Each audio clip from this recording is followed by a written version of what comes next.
الشيطان الرجيم. بسم الله الرحمن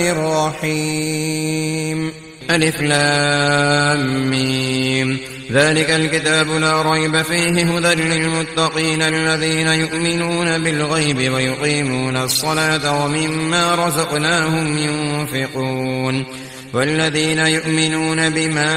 أنزل إليك وما أنزل من قبلك وبالآخرة هم يوقنون. أولئك على هدى من ربهم وأولئك هم المفلحون. إن الذين كفروا سواء عليهم أأنذرتهم أم لم تنذرهم لا يؤمنون. ختم الله على قلوبهم وعلى سمعهم وعلى أبصارهم غشاوة ولهم عذاب عظيم. ومن الناس من يقول آمنا بالله وباليوم الآخر وما هم بمؤمنين. يخادعون الله والذين آمنوا وما يخدعون إلا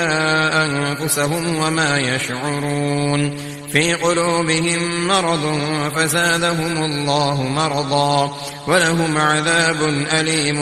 بما كانوا يكذبون. وإذا قيل لهم لا تفسدوا في الأرض قالوا إنما نحن مصلحون. ألا إنهم هم المفسدون ولكن لا يشعرون. وإذا قيل لهم آمنوا كما آمن الناس قالوا أنؤمن كما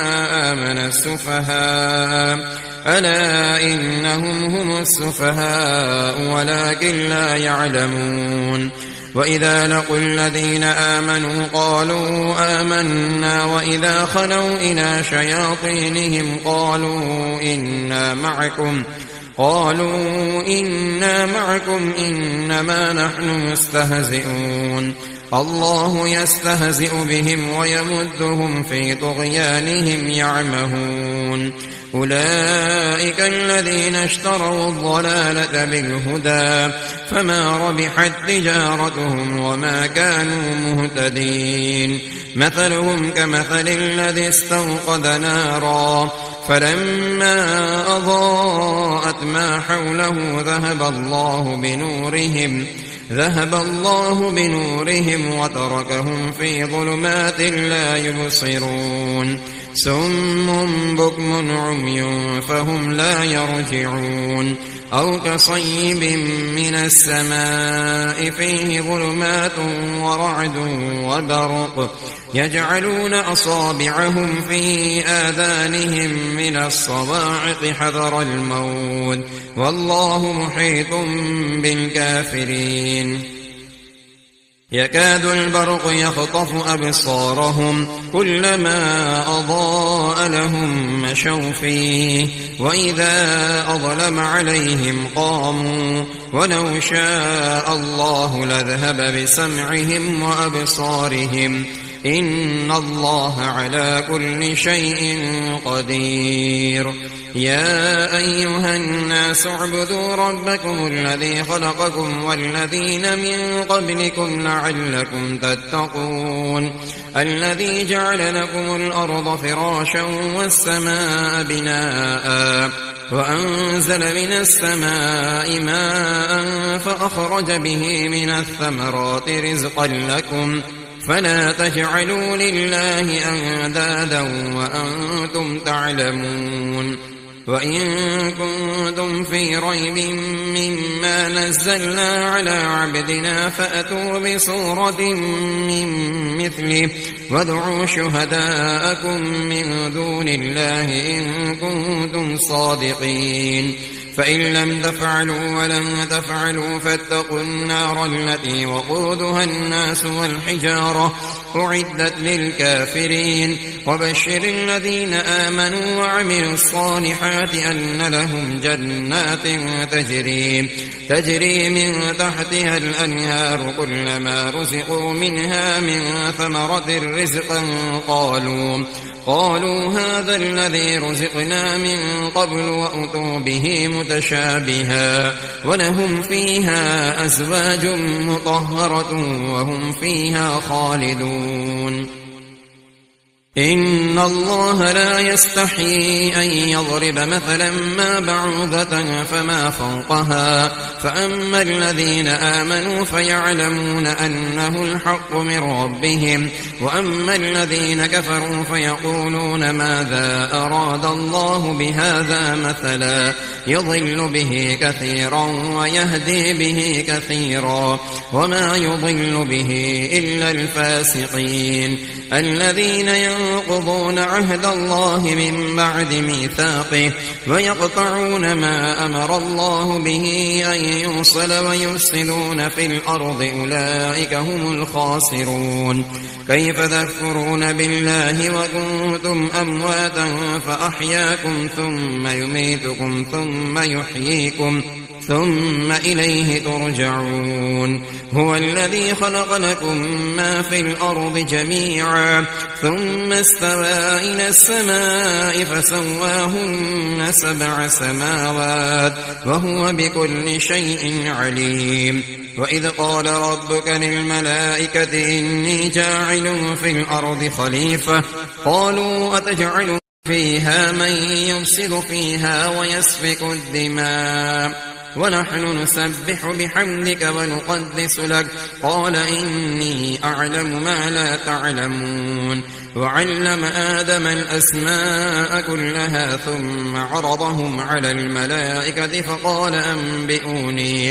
فقال أنبئوني بأسماء هؤلاء إن كنتم صادقين قالوا سبحانك لا علم لنا إلا ما علمتنا إنك أنت العليم الحكيم قال يا آدم أنبئهم بأسمائهم فلما أنبأهم بأسمائهم قال ألم أقل لكم إني أعلم غيب السماوات والأرض وأعلم ما تبدون وما كنتم تكتمون وإذ قلنا للملائكة اسجدوا لآدم فسجدوا إلا إبليس أبى واستكبر وكان من الكافرين وقلنا يا آدم اسكن أنت وزوجك الجنة وكلا منها رغدا حيث شئتما ولا تقربا هذه الشجرة فتكونا من الظالمين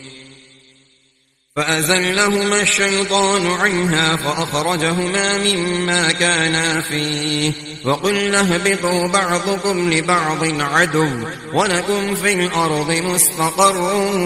ومتاع إلى حين فتلقى آدم من ربه كلمات فتاب عليه إنه هو التواب الرحيم قل اهبطوا منها جميعا فإما يأتينكم مني هدى فمن تبع هداي فلا خوف عليهم ولا هم يحزنون والذين كفروا وكذبوا بآياتنا أولئك أصحاب النار هم فيها خالدون يا بني إسرائيل اذكروا نعمتي التي أنعمت عليكم وأوفوا بعهدي أوف بعهدكم وإياي فارهبون وآمنوا بما أنزلت مصدقا لما معكم ولا تكونوا أول كافر به ولا تشتروا بآياتي ثمنا قليلا وإياي فاتقون ولا تلبسوا الحق بالباطل وتكتموا الحق وأنتم تعلمون وأقيموا الصلاة وآتوا الزكاة واركعوا مع الراكعين أتأمرون الناس بالبر وتنسون أنفسكم وأنتم تتلون الكتاب أفلا تعقلون واستعينوا بالصبر والصلاة وإنها لكبيرة إلا على الخاشعين الذين يظنون أنهم ملاقو ربهم وأنهم إليه راجعون يا بني إسرائيل اذكروا نعمتي التي أنعمت عليكم وأني فضلتكم على العالمين واتقوا يوما لا تجزي نفس عن نفس شيئا ولا يقبل منها شفاعة ولا يؤخذ منها عدل ولا هم ينصرون. وإذ نجيناكم من آل فرعون يسومونكم سوء العذاب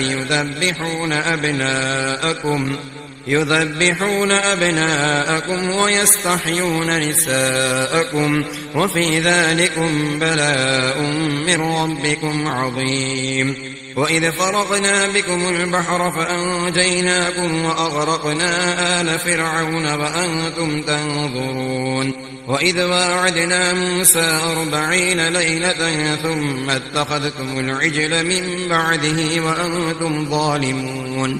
ثم عفونا عنكم من بعد ذلك لعلكم تشكرون. وإذ آتينا موسى الكتاب والفرقان لعلكم تهتدون. وإذ قال موسى لقومه يا قوم إنكم ظلمتم أنفسكم باتخاذكم العجل فتوبوا إلى بارئكم فاقتلوا أنفسكم ذلكم خير لكم عند بارئكم فتاب عليكم إنه هو التواب الرحيم. وإذ قلتم يا موسى لن نؤمن لك حتى نرى الله جهرة فأخذتكم الصاعقة وأنتم تنظرون ثم بعثناكم من بعد موتكم لعلكم تشكرون. وظللنا عليكم الغمام وأنزلنا عليكم المن والسلوى كلوا من طيبات ما رزقناكم وما ظلمونا ولكن كانوا أنفسهم يظلمون. وإذ قلنا ادخلوا هذه القرية فكلوا منها حيث شئتم رغدا وادخلوا الباب سجدا وقولوا حطة نغفر لكم خطاياكم وسنزيد المحسنين. فبدل الذين ظلموا قولا غير الذي قيل لهم فأنزلنا على الذين ظلموا رجزا من السماء بما كانوا يفسقون. وإذ استسقى موسى لقومه فقلنا اضرب بعصاك الحجر فانفجرت منه 12 عينا قد علم كل أناس مشربهم كلوا واشربوا من رزق الله ولا تعثوا في الأرض مفسدين. وإذ قلتم يا موسى لن نصبر على طعام واحد فادع لنا ربك يخرج لنا مما تنبت الأرض من بقلها وقثائها وفومها وعدسها وبصلها قال أتستبدلون الذي هو أدنى بالذي هو خير اهبطوا مصرا فإن لكم ما سألتم وضربت عليهم الذلة والمسكنة وباءوا بغضب من الله ذلك بأنهم كانوا يكفرون بآيات الله ويقتلون النبيين بغير الحق ذلك بما عصوا وكانوا يعتدون. إن الذين آمنوا والذين هادوا والنصارى والصابئين من آمن بالله واليوم الآخر وعمل صالحا فلهم أجرهم عند ربهم ولا خوف عليهم ولا هم يحزنون. وإذ أخذنا ميثاقكم ورفعنا فوقكم الطور خذوا ما آتيناكم بقوة واذكروا ما فيه لعلكم تتقون ثم توليتم من بعد ذلك فلولا فضل الله عليكم ورحمته لكنتم من الخاسرين. ولقد علمتم الذين اعتدوا منكم في السبت فقلنا لهم كونوا قردة خاسئين فجعلناها نكالا لما بين يديها وما خلفها وموعظة للمتقين. وإذ قال موسى لقومه إن الله يأمركم أن تذبحوا بقرة قالوا أتتخذنا هزوا قال أعوذ بالله أن أكون من الجاهلين قالوا ادع لنا ربك يبين لنا ما هي قال إنه يقول إنها بقرة لا فارض ولا بكر عوان بين ذلك فافعلوا ما تؤمرون قالوا ادع لنا ربك يبين لنا ما لونها قال إنه يقول إنها بقرة صفراء فاقع لونها تسر الناظرين قالوا ادع لنا ربك يبين لنا ما هي إن البقرة شابه علينا وإنا إن شاء الله لمهتدون قال إنه يقول إنها بقرة لا ذلول تثير الأرض ولا تسقي الحرث مسلمة لا شية فيها قالوا الآن جئت بالحق فذبحوها وما كادوا يفعلون وإذ قتلتم نفسا فادارأتم فيها والله مخرج ما كنتم تكتمون فقلنا اضربوه ببعضها كذلك يحيي الله الموتى ويريكم آياته لعلكم تعقلون ثم قست قلوبكم من بعد ذلك فهي كالحجارة أو أشد قسوة وإن من الحجارة لما يتفجر منه الأنهار وإن منها لما يشقق فيخرج منه الماء وإن منها لما يهبط من خشية الله وما الله بغافل عما تعملون أفتطمعون أن يؤمنوا لكم وقد كان فريق منهم يسمعون كلام الله ثم يحرفونه من بعد ما عقلوه وهم يعلمون وإذا لقوا الذين آمنوا قالوا آمنا وإذا خلا بعضهم إلى بعض قالوا أتحدثونهم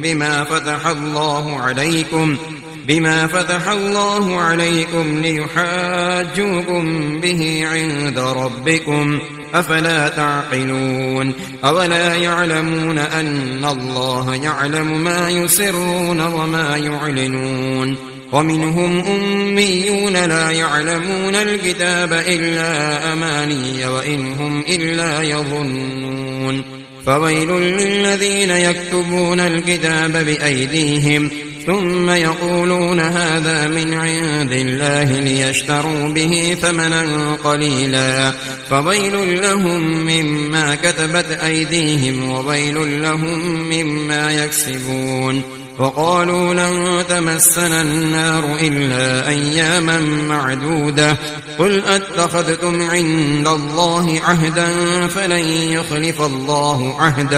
فلن يخلف الله عهده أم تقولون على الله ما لا تعلمون بلى من كسب سيئة وأحاطت به خطيئته فأولئك أصحاب النار هم فيها خالدون والذين آمنوا وعملوا الصالحات أولئك أصحاب الجنة هم فيها خالدون وإذ أخذنا ميثاق بني إسرائيل لا تعبدون إلا الله وبالوالدين إحسانا وذي القربى واليتامى والمساكين وقولوا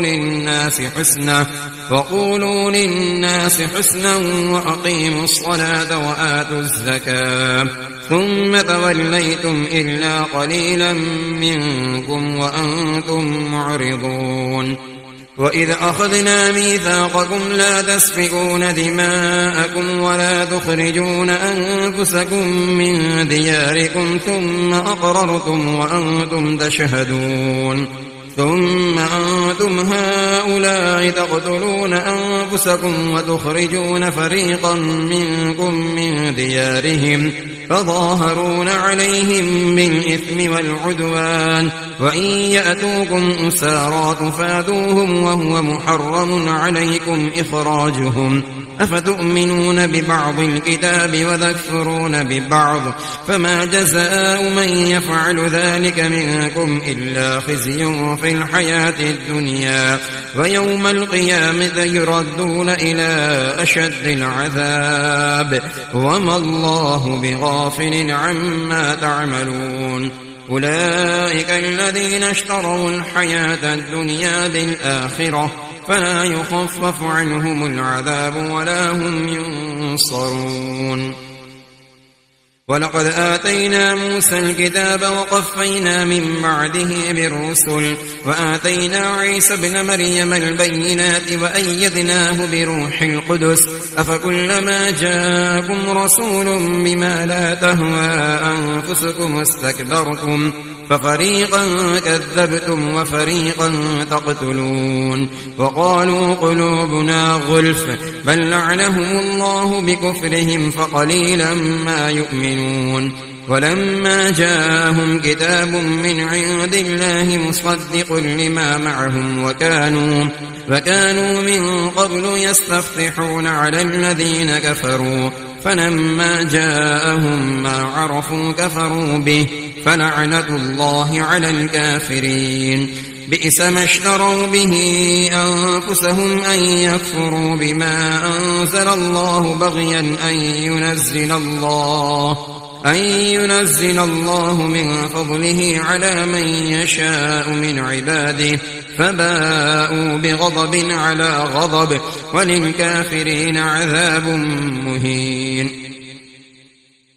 وإذا قيل لهم آمنوا بما أنزل الله قالوا نؤمن بما أنزل علينا ويكفرون بما وراءه فهو الحق مصدقا لما معهم قل فلم تقتلون أنبياء الله من قبل إن كنتم مؤمنين ولقد جاءكم موسى بالبينات ثم اتخذتم العجل من بعده وأنتم ظالمون وإذ أخذنا ميثاقكم ورفعنا فوقكم الطور خذوا ما آتيناكم بقوة واسمعوا قالوا سمعنا وعصينا وأشربوا في قلوبهم العجل بكفرهم قل بئس ما يأمركم به إيمانكم إن كنتم مؤمنين قل إن كانت لكم الدار الآخرة عند الله خالصة من دون الناس فتمنوا الموت إن كنتم صادقين ولن يتمنوه أبدا بما قدمت أيديهم والله عليم بالظالمين ولتجدنهم أحرص الناس على حياة ومن الذين أشركوا يود أحدهم لو يعمر 1000 سنة وما هو بمزحزحه من العذاب أن يعمر والله بصير بما يعملون قل من كان عدوا لجبريل فإنه نزله على قلبك بإذن الله مصدقا لما بين يديه وهدى وبشرى للمؤمنين من كان عدوا لله وملائكته ورسله وجبريل وميكال فإن الله عدو للكافرين ولقد أنزلنا إليك آيات بينات وما يكفر بها إلا الفاسقون أوكلما عاهدوا عهدا نبذه فريق منهم بل أكثرهم لا يؤمنون ولما جاءهم رسول من عند الله مصدق لما معهم نبذ فريق من الذين أوتوا كتاب الله وراء ظهورهم كأنهم لا يعلمون واتبعوا ما تتلو الشياطين على ملك سليمان وما كفر سليمان ولكن الشياطين كفروا يعلمون الناس السحر وما أنزل على الملكين ببابل هاروت وماروت وما يعلمان من أحد حتى يقولا إنما نحن فتنة فيتعلمون منهما ما يفرقون به بين المرء وزوجه وما هم بضارين به من أحد إلا بإذن الله ويتعلمون ما يضرهم ولا ينفعهم ولقد علموا لمن اشتراه ما له في الآخرة من خلاق ولبئس ما شروا به أنفسهم لو كانوا يعلمون ولو أنهم آمنوا واتقوا لمثوبة من عند الله خير لو كانوا يعلمون يا أيها الذين آمنوا لا تقولوا راعنا وقولوا انظرنا واسمعوا وللكافرين عذاب أليم ما يود الذين كفروا من أهل الكتاب ولا المشركين أن ينزل عليكم من خير من ربكم والله يختص برحمته من يشاء والله ذو الفضل العظيم ما ننسخ من آية أو ننسها نأت بخير منها أو مثلها ألم تعلم أن الله على كل شيء قدير ألم تعلم أن الله له ملك السماوات والأرض وما لكم من دون الله من ولي ولا نصير أم تريدون أن تسألوا رسولكم كما سئل موسى من قبل ومن يتبدل الكفر بالإيمان فقد ضل سواء السبيل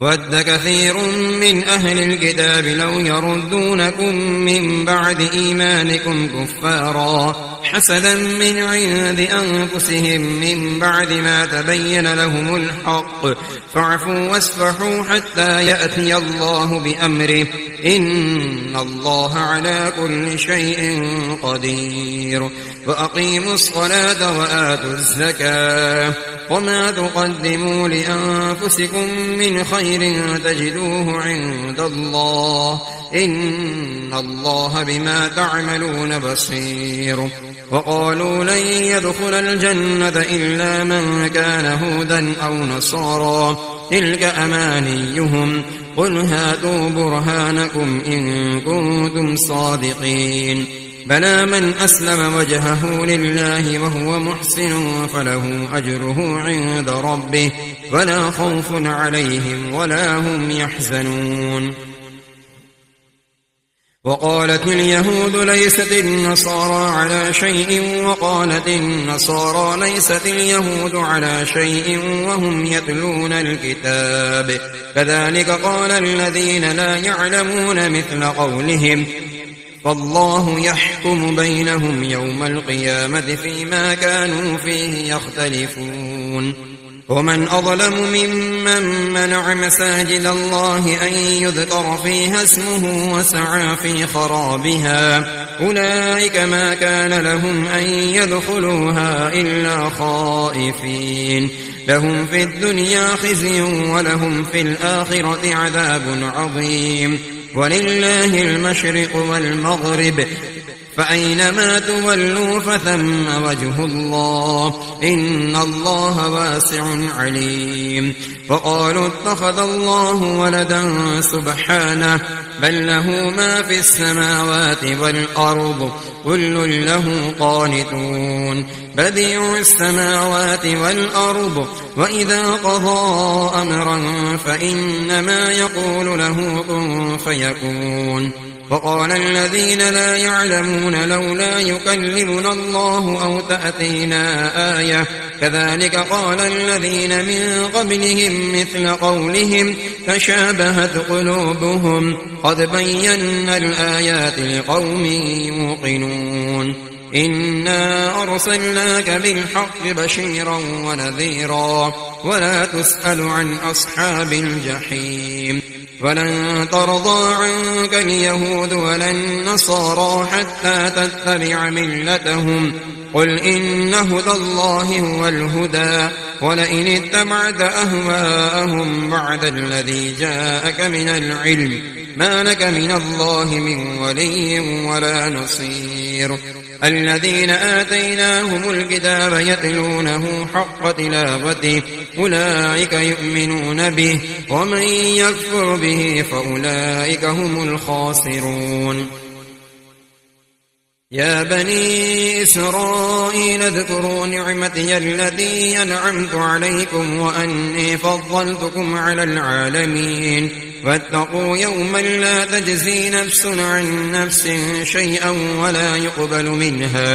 ولا يقبل منها عدل ولا تنفعها شفاعة ولا هم ينصرون. وإذ ابتلى إبراهيم ربه بكلمات فأتمهن قال إني جاعلك للناس إماما قال ومن ذريتي قال لا ينال عهد الظالمين. وإذ جعلنا البيت مثابة للناس وأمنا واتخذوا من مقام إبراهيم مصلى وعهدنا إلى إبراهيم وإسماعيل أن طهرا بيتي للطائفين والعاكفين والركع السجود. وإذ قال إبراهيم رب اجعل هذا بلدا آمنا وارزق أهله من الثمرات من آمن منهم بالله واليوم الآخر قال ومن كفر فأمتعه قليلا ثم أضطره إلى عذاب النار وبئس المصير. وإذ يرفع إبراهيم القواعد من البيت وإسماعيل ربنا تقبل منا إنك أنت السميع العليم ربنا واجعلنا مسلمين لك ومن ذريتنا أمة مسلمة لك وأرنا مناسكنا وتب علينا إنك أنت التواب الرحيم. ربنا وابعث فيهم رسولا منهم يتلو عليهم آياتك ويعلمهم الكتاب والحكمة ويزكيهم إنك أنت العزيز الحكيم. ومن يرغب عن ملة إبراهيم إلا من سفه نفسه ولقد اصطفيناه في الدنيا وإنه في الآخرة لمن الصالحين. إذ قال له ربه أسلم قال أسلمت لرب العالمين. ووصى بها إبراهيم بنيه ويعقوب يا بني إن الله اصطفى لكم الدين فلا تموتن إلا وأنتم مسلمون. أم كنتم شهداء إذ حضر يعقوب الموت إذ قال لبنيه ما تعبدون من بعدي قالوا نعبد إلهك وإله آبائك إبراهيم وإسماعيل وإسحاق إلها واحدا ونحن له مسلمون. تلك أمة قد خلت لها ما كسبت ولكم ما كسبتم ولا تسألون عما كانوا يعملون. وقالوا كونوا هودا أو نصارى تهتدوا قل بل ملة إبراهيم حنيفا وما كان من المشركين. قولوا آمنا بالله وما أنزل إلينا وما أنزل إلى إبراهيم وإسماعيل وإسحاق ويعقوب والأسباط وما أوتي موسى وعيسى وما أوتي النبيون من ربهم لا نفرق بين أحد منهم ونحن له مسلمون. فإن آمنوا بمثل ما آمنتم به فقد اهتدوا وإن تولوا فإنما هم في شقاق فسيكفيكهم الله وهو السميع العليم. صبغة الله ومن أحسن من الله صبغة ونحن له عابدون. قل أتحاجوننا في الله وهو ربنا وربكم ولنا أعمالنا ولكم أعمالكم ونحن له مخلصون. أم تقولون إن إبراهيم وإسماعيل وإسحاق ويعقوب والأسباط كانوا هودا أو نصارى قل أأنتم أعلم أم الله ومن أظلم ممن كتم شهادة عنده من الله وما الله بغافل عما تعملون تلك أمة قد خلت لها ما كسبت ولكم ما كسبتم ولا تسألون عما كانوا يعملون سيقول السفهاء من الناس ما ولاهم عن قبلتهم التي كانوا عليها قل لله المشرق والمغرب يهدي من يشاء إلى صراط مستقيم وكذلك جعلناكم أمة وسطا لتكونوا شهداء على الناس ويكون الرسول عليكم شهيدا وما جعلنا القبلة التي كنت عليها إلا لنعلم من يتبع الرسول ممن ينقلب على عقبيه وإن كانت لكبيرة إلا على الذين هدى الله وما كان الله ليضيع إيمانكم إن الله بالناس لرؤوف رحيم قد نرى تقلب وجهك في السماء فلنولينك قبلة ترضاها فول وجهك شطر المسجد الحرام وحيث ما كنتم فولوا وجوهكم شطره وإن الذين أوتوا الكتاب ليعلمون أنه الحق من ربهم وما الله بغافل عما يعملون ولئن أتيت الذين أوتوا الكتاب بكل آية ما تبعوا قبلتك وما أنت بتابع قبلتهم وما بعضهم بتابع قبلة بعض ولئن اتبعت أهواءهم من بعد ما جاءك من العلم إنك إذا لمن الظالمين الذين آتيناهم الكتاب يعرفونه كما يعرفون أبناءهم وإن فريقا منهم ليكتمون الحق وهم يعلمون الحق من ربك فلا تكونن من الممترين ولكل وجهة هو موليها فاستبقوا الخيرات أينما تكونوا يأت بكم الله جميعا إن الله على كل شيء قدير ومن حيث خرجت فول وجهك شطر المسجد الحرام وإنه للحق من ربك وما الله بغافل عما تعملون ومن حيث خرجت فول وجهك شطر المسجد الحرام وحيث ما كنتم فولوا وجوهكم شطره لئلا يكون للناس عليكم حجة إلا الذين ظلموا منهم فلا تخشوهم واخشوني ولأتم نعمتي عليكم ولعلكم تهتدون كما أرسلنا فيكم رسولا منكم يتلو عليكم آياتنا ويزكيكم ويعلمكم الكتاب والحكمة ويعلمكم ما لم تكونوا تعلمون فاذكروني أذكركم واشكروا لي ولا تكفرون يا أيها الذين آمنوا استعينوا بالصبر والصلاة إن الله مع الصابرين ولا تقولوا لمن يقتل في سبيل الله أموات بل أحياء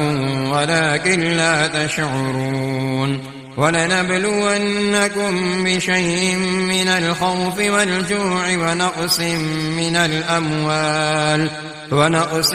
من الأموال والأنفس والثمرات وبشر الصابرين الذين إذا أصابتهم مصيبة قالوا إنا لله وإنا إليه راجعون أولئك عليهم صلوات من ربهم ورحمة وأولئك هم المهتدون إن الصفا والمروة من شعائر الله فمن حج البيت أو اعتمر فلا جناح عليه أن يطوف بهما ومن تطوع خيرا فإن الله شاكر عليم إن الذين يكتمون ما أنزلنا من البينات والهدى من بعد ما بيناه للناس في الكتاب أولئك يلعنهم الله ويلعنهم اللاعنون إلا الذين تابوا وأصلحوا وبينوا فأولئك أتوب عليهم وأنا التواب الرحيم إن الذين كفروا وماتوا وهم كفار أولئك عليهم لعنة الله والملائكة والناس أجمعين خالدين فيها لا يخفف عنهم العذاب ولا هم ينظرون وإلهكم إله واحد لا إله إلا هو الرحمن الرحيم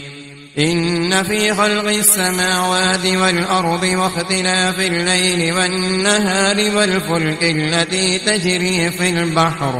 البحر بما ينفع الناس وما أنزل الله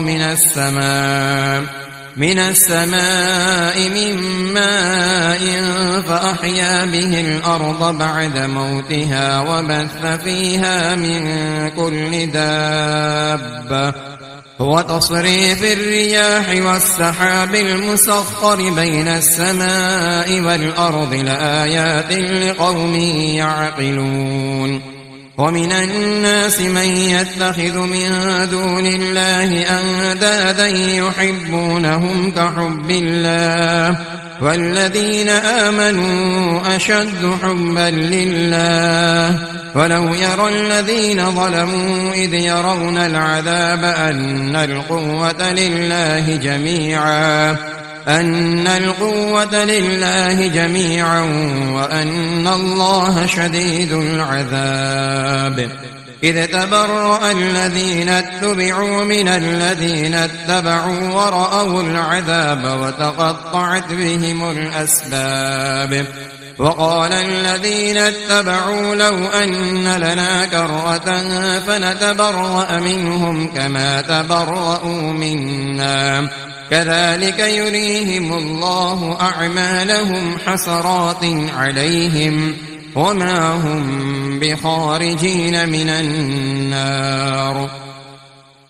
يا أيها الناس كلوا مما في الأرض حلالا طيبا ولا تتبعوا خطوات الشيطان إنه لكم عدو مبين إنما يأمركم بالسوء والفحشاء وأن تقولوا على الله ما لا تعلمون وإذا قيل لهم اتبعوا ما أنزل الله قالوا بل نتبع ما ألفينا عليه آباءنا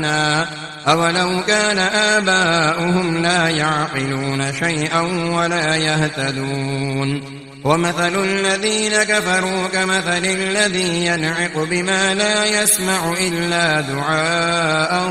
ونداء صم بكم عمي فهم لا يعقلون يا أيها الذين آمنوا كلوا من طيبات ما رزقناكم واشكروا لله إن كنتم إياه تعبدون إنما حرم عليكم الميتة والدم ولحم الخنزير وما أهل به لغير الله فمن اضطر غير باغ ولا عاد فلا إثم عليه إن الله غفور رحيم إن الذين يكتمون ما أنزل الله من الكتاب ويشترون به ثمنا قليلا أولئك ما يأكلون في بطونهم إلا النار ولا يكلمهم الله يوم القيامة ولا يزكيهم ولهم عذاب أليم أولئك الذين اشتروا الضلالة بالهدى والعذاب بالمغفرة فما أصبرهم على النار ذلك بأن الله نزل الكتاب بالحق وإن الذين اختلفوا في الكتاب لفي شقاق بعيد ليس البر أن تولوا وجوهكم قبل المشرق والمغرب ولكن البر من آمن بالله واليوم الآخر والملائكة والكتاب والنبيين وآتى المال على حبه ذوي القربى واليتامى والمساكين وابن السبيل والسائلين وفي الرقاب فأقام الصلاة وآتى الزكاة والموفون بعهدهم إذا عاهدوا والصابرين في البأساء والضراء وحين البأس أولئك الذين صدقوا وأولئك هم المتقون يا أيها الذين آمنوا كتب عليكم القصاص في القتلى الحر بالحر والعبد بالعبد والأنثى بالأنثى فمن عفي له من أخيه شيء فاتباع بالمعروف وأداء إليه بإحسان ذلك تخفيف من ربكم ورحمة فمن اعتدى بعد ذلك فله عذاب أليم ولكم في القصاص حياة يا أولي الألباب لعلكم تتقون كتب عليكم إذا حضر أحدكم الموت إن ترك خيرا الوصية للوالدين والأقربين بالمعروف حقا على المتقين فمن بداه بعدما سمعه فإنما إثمه على الذين يبدلونه إن الله سميع عليم فمن خاف من موص جنفا أو إثما فأصلح بينهم فلا إثم عليه إن الله غفور رحيم يا أيها الذين آمنوا كتب عليكم الصيام كما كتب على الذين من قبلكم لعلكم تتقون أياما معدودات فمن كان منكم مريضا أو على سفر فعدة من أيام أخر وعلى الذين يطيقونه فدية طعام مسكين فمن تطوع خيرا فهو خير له وأن تصوموا خير لكم إن كنتم تعلمون شهر رمضان الذي أنزل فيه القرآن هدى للناس وبينات من الهدى والفرقان فمن شهد منكم الشهر فليصم ومن كان مريضا أو على سفر فعدة من أيام أخر يريد الله بكم اليسر ولا يريد بكم العسر ولتكملوا العدة ولتكبروا الله على ما هداكم ولعلكم تشكرون وإذا سألك عبادي عني فإني قريب أجيب دعوة الداع إذا دعاني فليستجيبوا لي وليؤمنوا بي لعلهم يرشدون أحل لكم ليلة الصيام الرفث إلى نسائكم هن لباس لكم وأنتم لباس لهن علم الله أنكم كنتم تختانون أنفسكم فتاب عليكم وعفى عنكم فالآن باشروهن وابتغوا ما كتب الله لكم وكلوا واشربوا حتى يتبين لكم الخيط الأبيض من الخيط الأسود من الفجر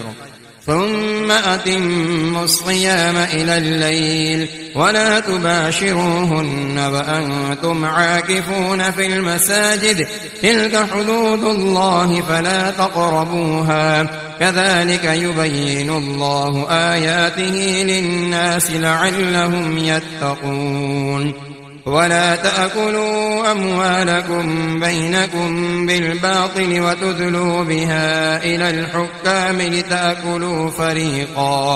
لتأكلوا فريقا من أموال الناس بالإثم وأنتم تعلمون يسألونك عن الأهلة قل هي مواقيت للناس والحج وليس البر بأن تأتوا البيوت من ظهورها ولكن البر من اتقى وأتوا البيوت من أبوابها واتقوا الله لعلكم تفلحون وقاتلوا في سبيل الله الذين يقاتلونكم ولا تعتدوا إن الله لا يحب المعتدين واقتلوهم حيث ثقفتموهم وأخرجوهم من حيث أخرجوكم والفتنة أشد من القتل ولا تقاتلوهم عند المسجد الحرام حتى يقاتلوكم فيه فإن قاتلوكم فاقتلوهم كذلك جزاء الكافرين فإن انتهوا فإن الله غفور رحيم وقاتلوهم حتى لا تكون فتنة ويكون الدين لله فإن انتهوا فلا عدوان إلا على الظالمين الشهر الحرام بالشهر الحرام والحرمات قصاص فمن اعتدى عليكم فاعتدوا عليه بمثل ما اعتدى عليكم واتقوا الله واعلموا أن الله مع المتقين وأنفقوا في سبيل الله ولا تلقوا بأيديكم إلى التهلكة وأحسنوا إن الله يحب المحسنين وأتموا الحج والعمرة لله فإن أحصرتم فما استيسر من الهدي ولا تحلقوا رؤوسكم حتى يبلغ الهدي محله فمن كان منكم مريضا أو به أذى من رأسه ففدية من صيام أو صدقة أو نسك فإذا أمنتم فمن تمتع بالأمرة إلى الحج فما استيسر من الهدي فمن لم يجد فصيام 3 أيام في الحج و7 إذا رجعتم تلك 10 كاملة ذلك لمن لم يكن أهله حاضر المسجد الحرام واتقوا الله واعلموا أن الله شديد العقاب الحج أشهر معلومات فمن فرض فيهن الحج فلا رفث ولا فسوق ولا جدال في الحج وما تفعلوا من خير يعلمه الله وتزودوا فإن خير الزاد التقوى واتقون يا أولي الألباب ليس عليكم جناح أن تبتغوا فضلا من ربكم فإذا أفضتم من عرفات فاذكروا الله عند المشعر الحرام واذكروه كما هداكم وإن كنتم من قبله لمن الضالين ثم أفيضوا من حيث أفاض الناس واستغفروا الله إن الله غفور رحيم فإذا قضيتم مناسككم فاذكروا الله كذكركم آباءكم أو أشد ذكرا فمن الناس من يقول ربنا آتنا في الدنيا وما له في الآخرة من خلاق ومنهم من يقول ربنا آتنا في الدنيا حسنة وفي الآخرة حسنة وقنا عذاب النار أولئك لهم نصيب مما كسبوا والله سريع الحساب واذكروا الله في أيام معدودات فمن تعجل في يومين فلا إثم عليه ومن تأخر فلا إثم عليه لمن اتقى واتقوا الله واعلموا أنكم إليه تحشرون ومن الناس من يعجبك قوله في الحياة الدنيا ويشهد الله على ما في قلبه وهو علد الخصام وإذا تولى سعى في الأرض ليفسد فيها ويهلك الحرث والنسل والله لا يحب الفساد وإذا قيل له اتق الله أخذته العزة بالإثم فحسبه جهنم ولبئس المهاد ومن الناس من يشري نفسه ابتغاء مرضات الله والله رؤوف بالعباد يا أيها الذين آمنوا ادخلوا في السلم كافة ولا تتبعوا خطوات الشيطان إنه لكم عدو مبين فإن زللتم من بعد ما جاءتكم البينات فاعلموا أن الله عزيز حكيم هل ينظرون إلا أن يأتيهم الله في ظلل من الغمام والملائكة وقضي الأمر وإلى الله ترجع الأمور سل بني إسرائيل كم آتيناهم من آية بينة ومن يبدل نعمة الله من بعد ما جاءته فإن الله شديد العقاب زين للذين كفروا الحياة الدنيا ويسخرون من الذين آمنوا والذين اتقوا فوقهم يوم القيامة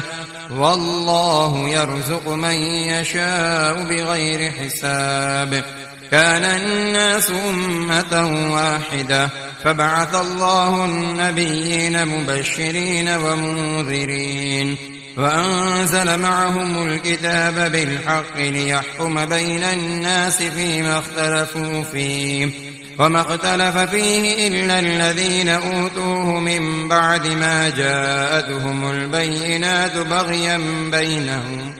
فهدى الله الذين آمنوا لما اختلفوا فيه من الحق بإذنه والله يهدي من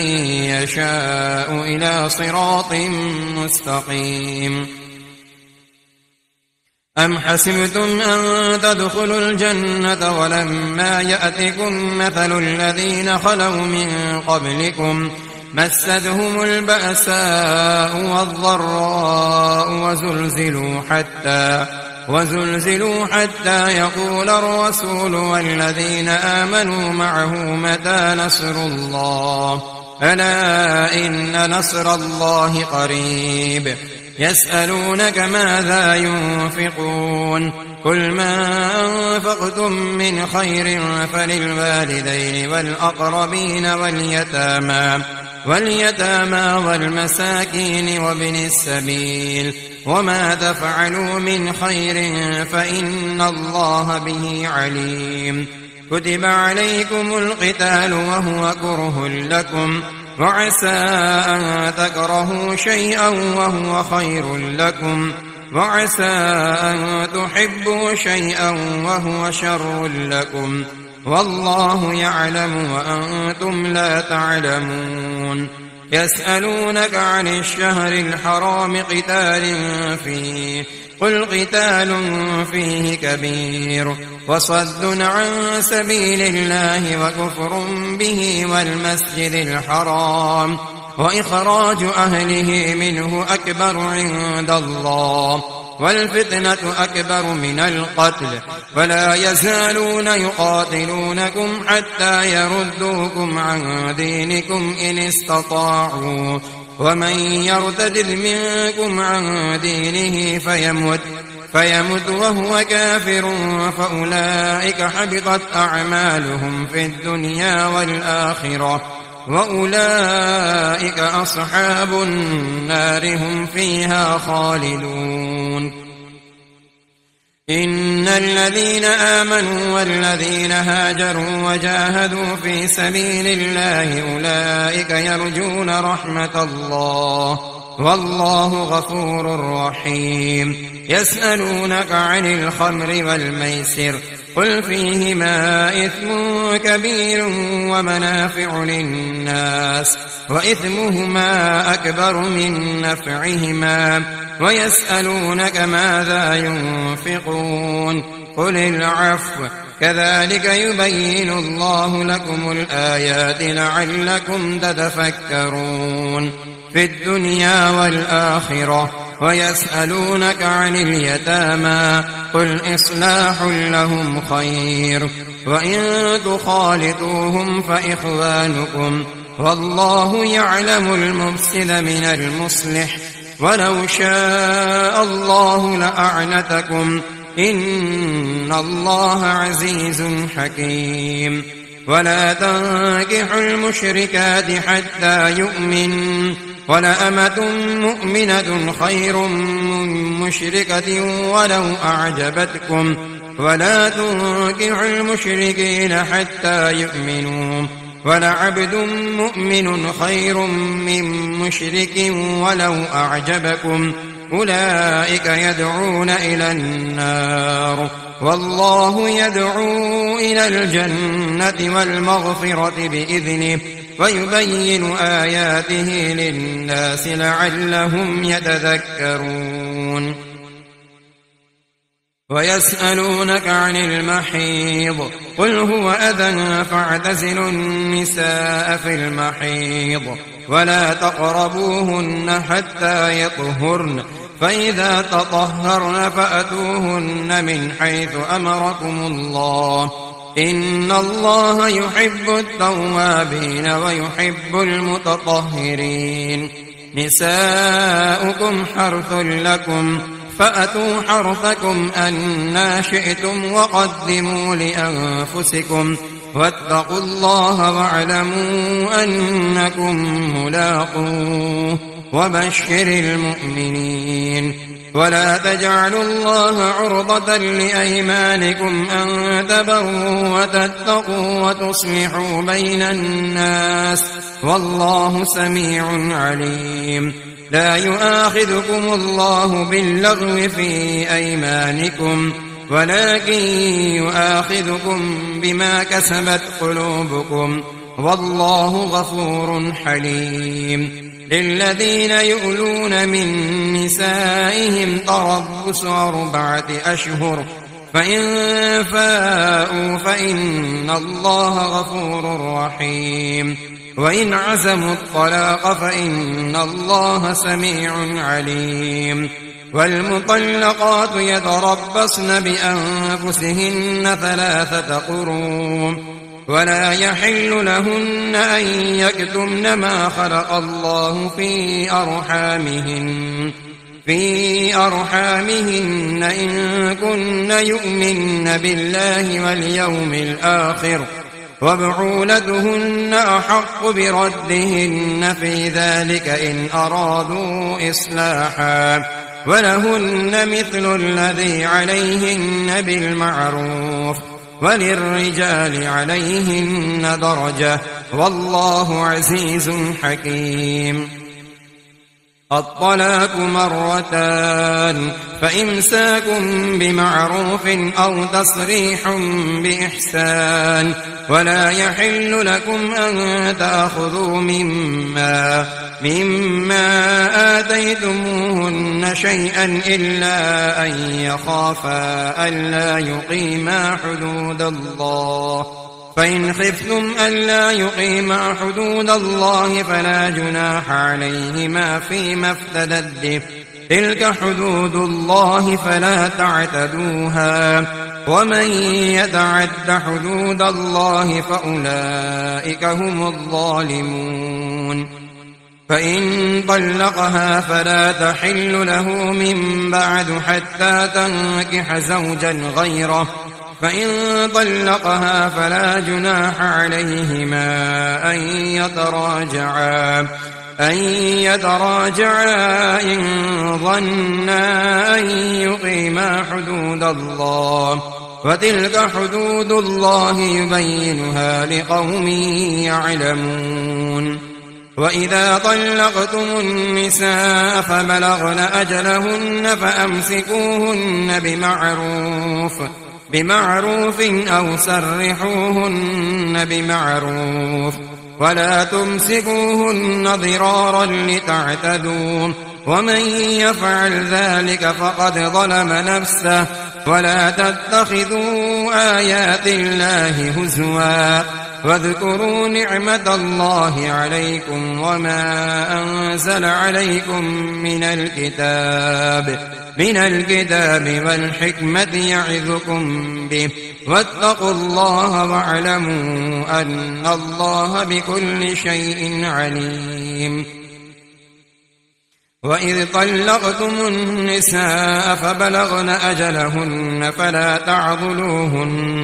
فلا تعضلوهن أن ينكحن أزواجهن إذا تراضوا بينهم بالمعروف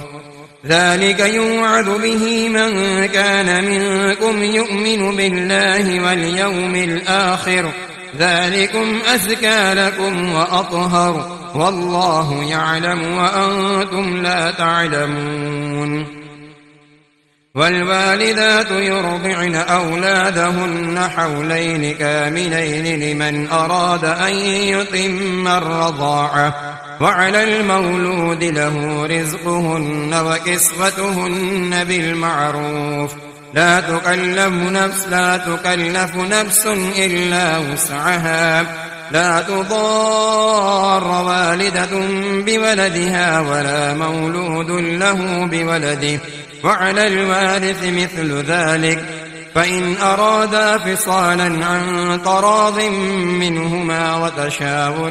فلا جناح عليهما وإن أردتم أن تسترضعوا أولادكم فلا جناح عليكم إذا سلمتم ما آتيتم بالمعروف واتقوا الله واعلموا أن الله بما تعملون بصير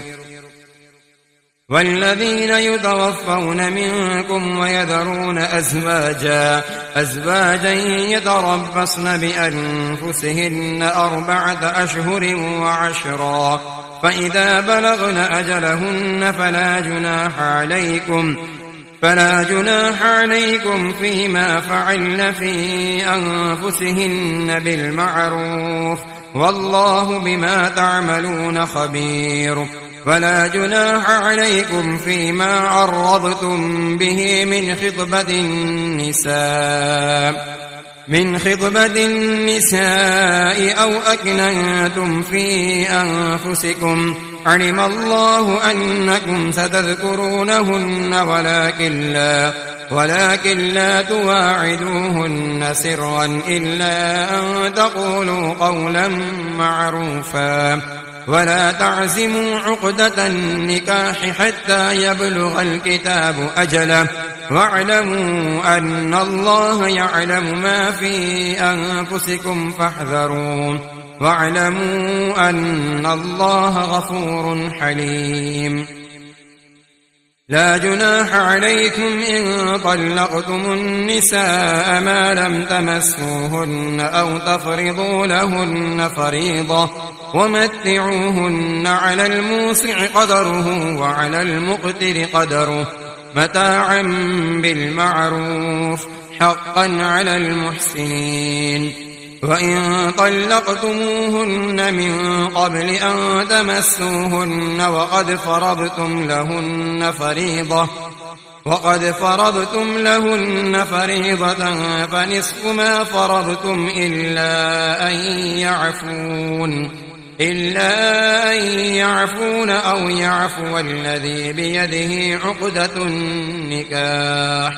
وأن تعفوا أقرب للتقوى، ولا تنسوا الفضل بينكم، إن الله بما تعملون بصير. حافظوا على الصلوات والصلاة الوسطى وقوموا لله قانتين. فإن خفتم فرجالا أو ركبانا فإذا أمنتم فاذكروا الله كما علمكم ما لم تكونوا تعلمون.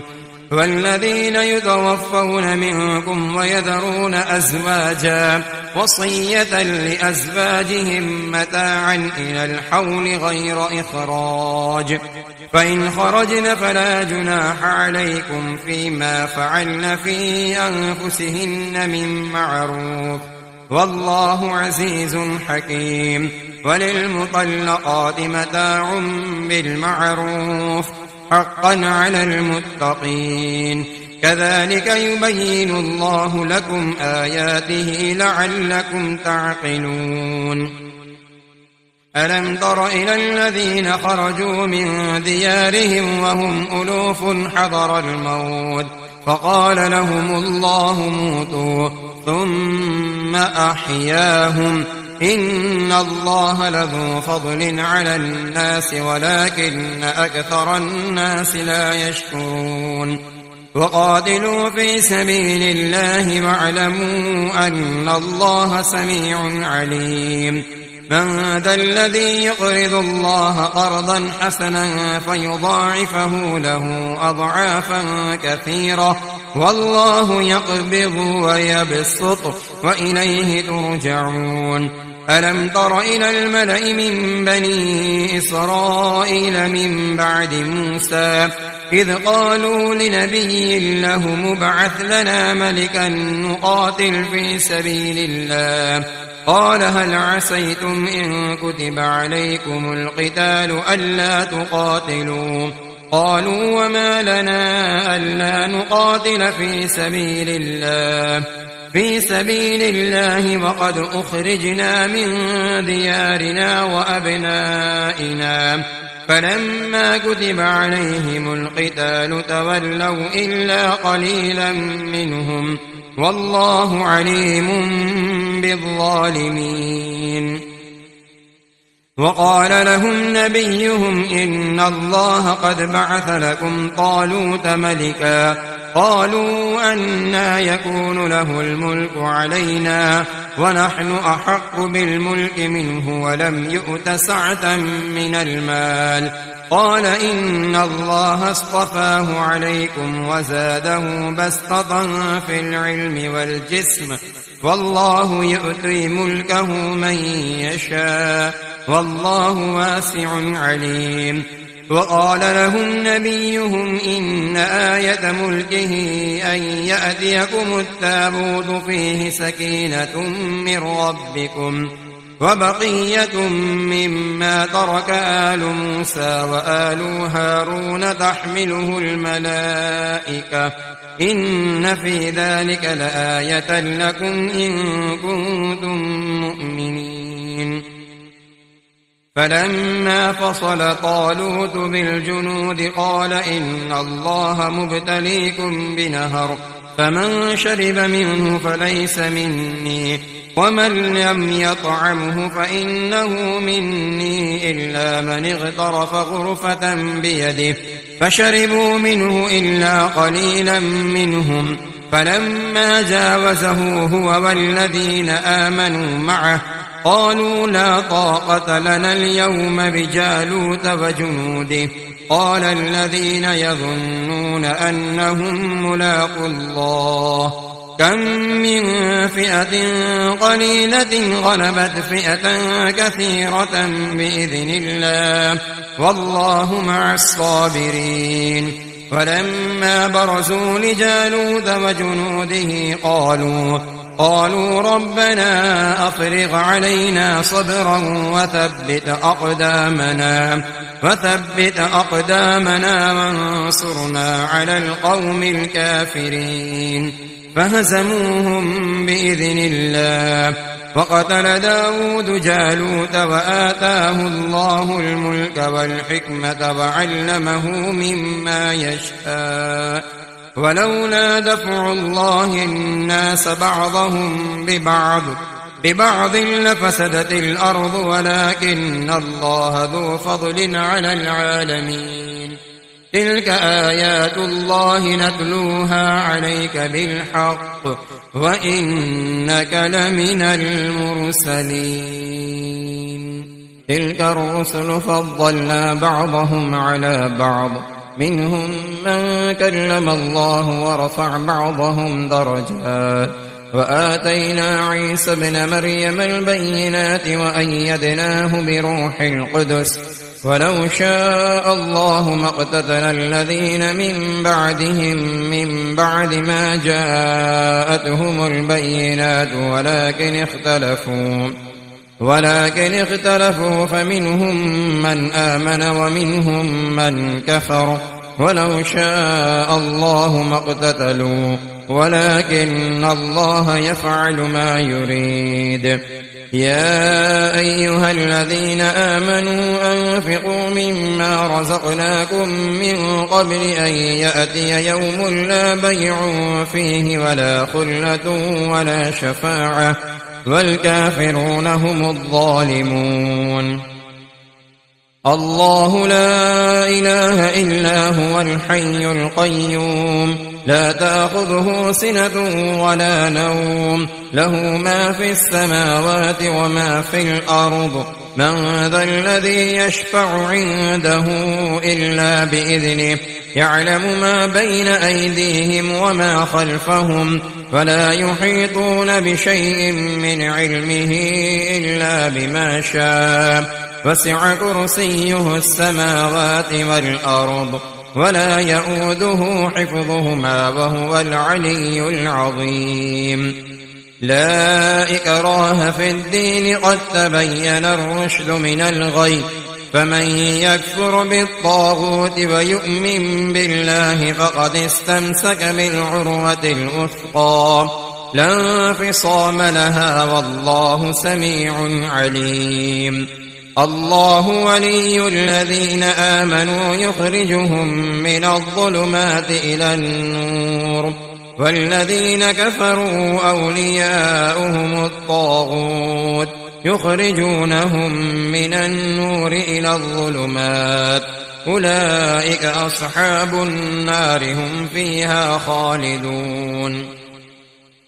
ألم تر إلى الذي حاج إبراهيم في ربه أن آتاه الله الملك إذ قال إبراهيم ربي الذي يحيي ويميت قال أنا أحيي وأميت قال إبراهيم فإن الله يأتي بالشمس من المشرق فأت بها من المغرب فبهت الذي كفر والله لا يهدي القوم الظالمين أو كالذي مر على قرية وهي خاوية على عروشها قال أنى يحيي هذه الله بعد موتها فأماته الله 100 عام ثم بعثه قال كم لبثت قال لبثت يوما أو بعض يوم قال بل لبثت 100 عام فانظر إلى طعامك وشرابك لم يتسنه وانظر إلى حمارك ولنجعلك آية للناس وانظر إلى العظام كيف ننشزها ثم نكسوها لحما فلما تبين له قال أعلم أن الله على كل شيء قدير وإذ قال إبراهيم رب أرني كيف تحيي الموتى قال أولم تؤمن قال بلى ولكن ليطمئن قلبي قال فخذ 4 من الطير فصرهن إليك ثم اجعل على كل جبل منهن جزءا ثم ادعهن يأتينك سعيا واعلم أن الله عزيز حكيم. مثل الذين ينفقون أموالهم في سبيل الله كمثل حبة أنبتت 7 سنابل في كل سنبلة 100 حبة والله يضاعف لمن يشاء والله واسع عليم. الذين ينفقون أموالهم في سبيل الله ثم لا يتبعون ما أنفقوا منا ولا أذى لهم أجرهم عند ربهم ولا خوف عليهم ولا هم يحزنون. قول معروف ومغفرة خير من صدقة يتبعها أذى والله غني حليم. يا أيها الذين آمنوا لا تبطلوا صدقاتكم بالمن والأذى كالذي ينفق ماله رئاء الناس ولا يؤمن بالله واليوم الآخر فمثله كمثل صفوان عليه تراب فأصابه وابل فتركه صلدا لا يقدرون على شيء مما كسبوا والله لا يهدي القوم الكافرين. ومثل الذين ينفقون أموالهم ابتغاء مرضات الله وتثبيتا من أنفسهم كمثل جنة بربوة أصابها وابل فآتت أكلها ضعفين فإن لم يصبها وابل فطل والله بما تعملون بصير. أيود أحدكم أن تكون له جنة من نخيل وأعناب تجري من تحتها الأنهار له فيها من كل الثمرات وأصابه الكبر وله ذرية ضعفا فأصابها إعصار فيه نار فاحترقت كذلك يبين الله لكم الآيات لعلكم تتفكرون. يا أيها الذين آمنوا أنفقوا من طيبات ما كسبتم ومما أخرجنا لكم من الأرض ولا تيمموا الخبيث منه تنفقون ولستم بآخذيه إلا أن تغمضوا فيه واعلموا أن الله غني حميد. الشيطان يعدكم الفقر ويأمركم بالفحشاء والله يعدكم مغفرة منه وفضلا والله واسع عليم. يؤتي الحكمة من يشاء ومن يؤت الحكمة فقد أوتي خيرا كثيرا وما يذكر إلا أولو الألباب. وما أنفقتم من نفقة أو نذرتم من نذر فإن الله يعلمه وما للظالمين من أنصار.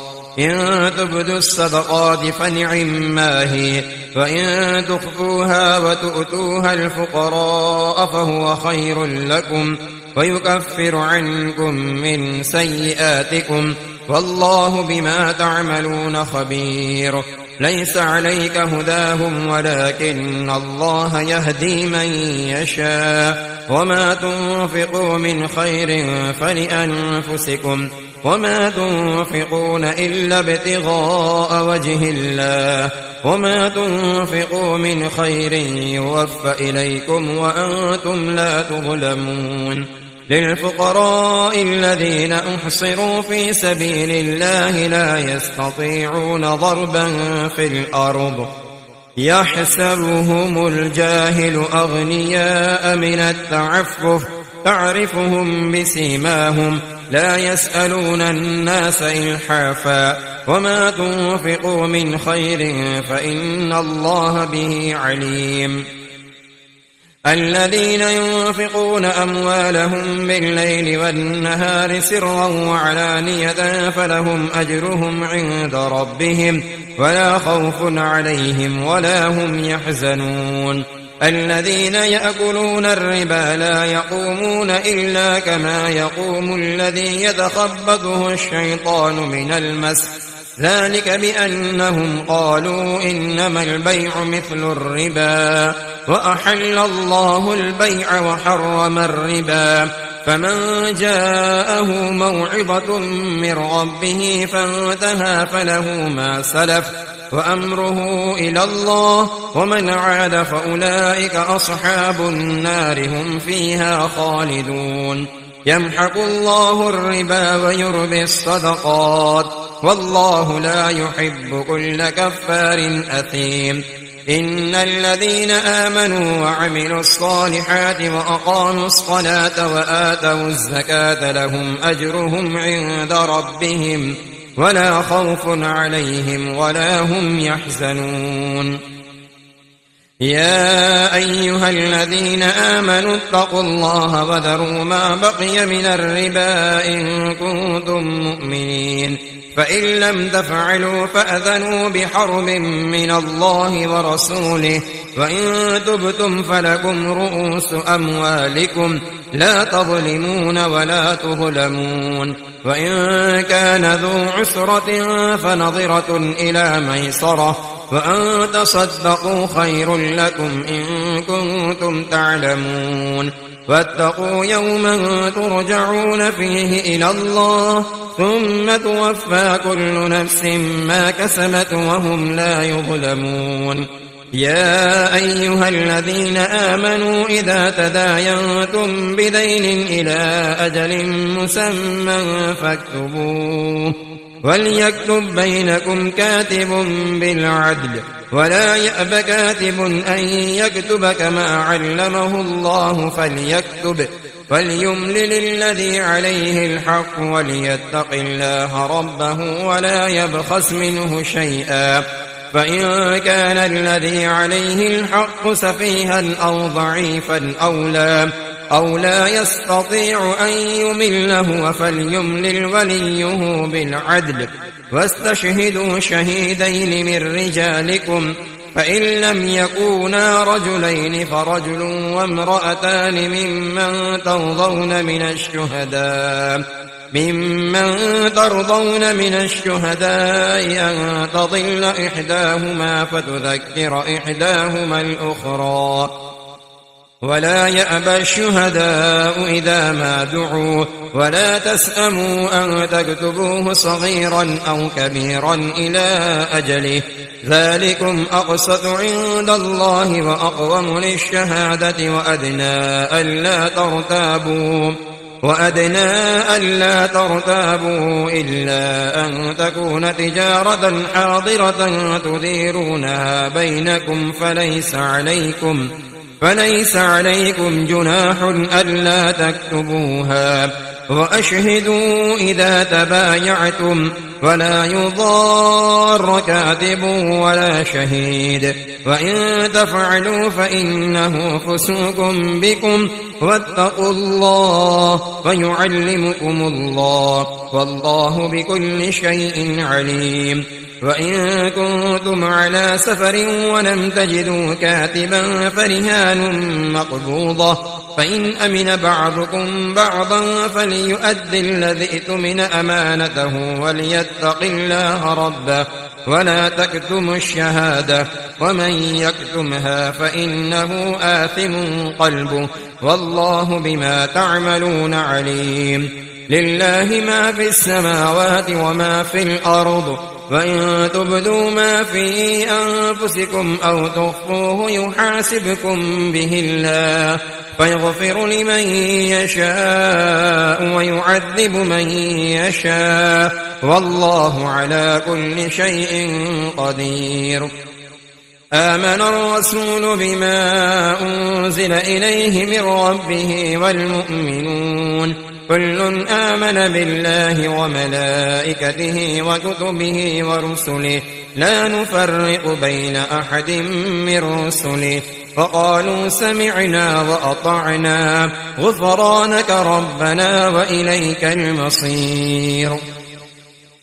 لا يكلف الله نفسا إلا وسعها لها ما كسبت وعليها ما اكتسبت ربنا لا تؤاخذنا إن نسينا أو أخطأنا ربنا ولا تحمل علينا إصرا كما حملته على الذين من قبلنا ربنا ولا تحملنا ما لا طاقة لنا به واعف عنا واغفر لنا وارحمنا أنت مولانا فانصرنا على القوم الكافرين صدق الله العظيم.